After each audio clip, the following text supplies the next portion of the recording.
We are on a long-term lease from the coal company that actually owns this mine.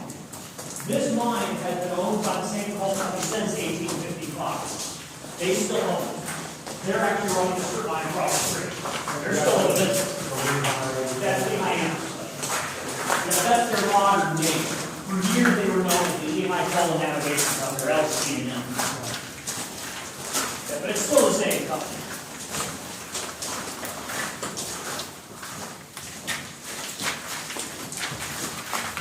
Down this way on the rock slope. So we have a good working relationship with the coal company. Because this mine, because it's so close to the borough of Coaldale and the borough of Lansford, that they really can't go back in and easily mine again through deep mining or strip mining. So this is essentially free advertisement for them. Because this is their coal. They own this coal. Whether it's out of the ground or not, it's theirs. So something to think about. Now, folks, what we're going to talk a little bit about here is not something you often think about when you think about mines or really mining in general.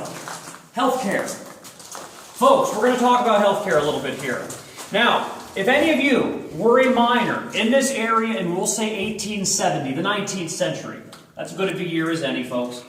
You're up in your chamber. You're going through daily motions. You're moving coal out, put the timber in. You're about 2-3 hours into your shift, and you get hurt. All right, maybe you cut your finger off. Your hand real bad. You broke your arm, you broke your leg. You're beat up pretty good.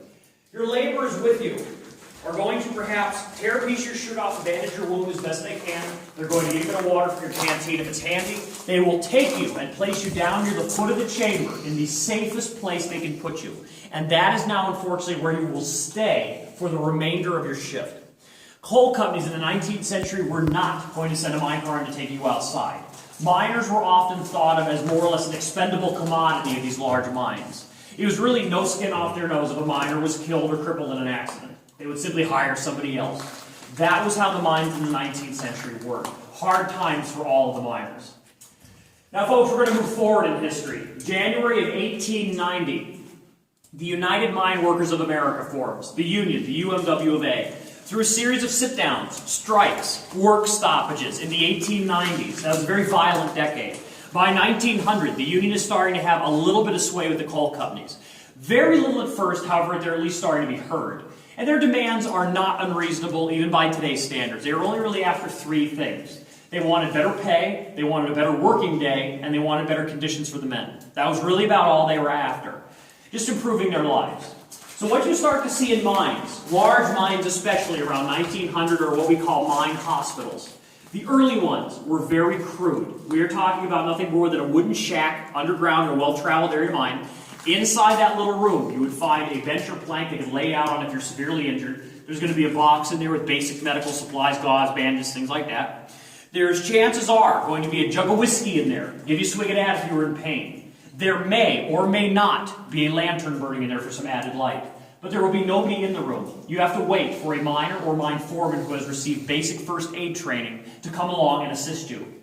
That was what you started to see also in the large mines around the turn of the last century. The senior miners and mine foremen being given basic first aid training. Now, of course, by today's standards, it was incredibly basic training. However, this was your first line of defense to help the injured. And this was all new in the anthracite industry.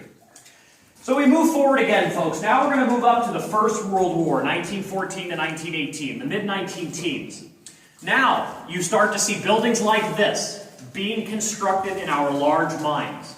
Now, our mine hospital was built around 1930, a little bit newer than the 19-teens. However, after that time period, they all started to mirror the same model. Inside of this room, originally, you would have found electric light, steam, heat, and running water.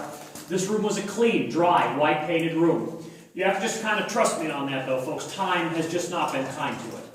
Now, inside of here, there would be two cots they could lay out on if you were severely injured. There is going to be a variety of medical supplies in here. There is going to be a man in here during all the working shifts.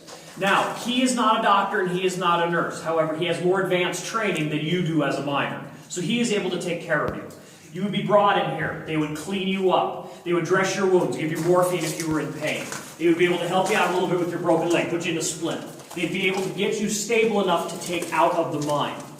Now, folks, many miners' lives were saved right here inside of this small room. However, men also passed away of their injuries in this little room. It did work both ways. But folks, trust me, if you were injured, this is where you would want to have been brought. This was, cutting edge in our industry. Immediate aid for the injured. Now, folks, we're going to rewind again. We're going to go back to 1870. All right, congratulations. All of you have survived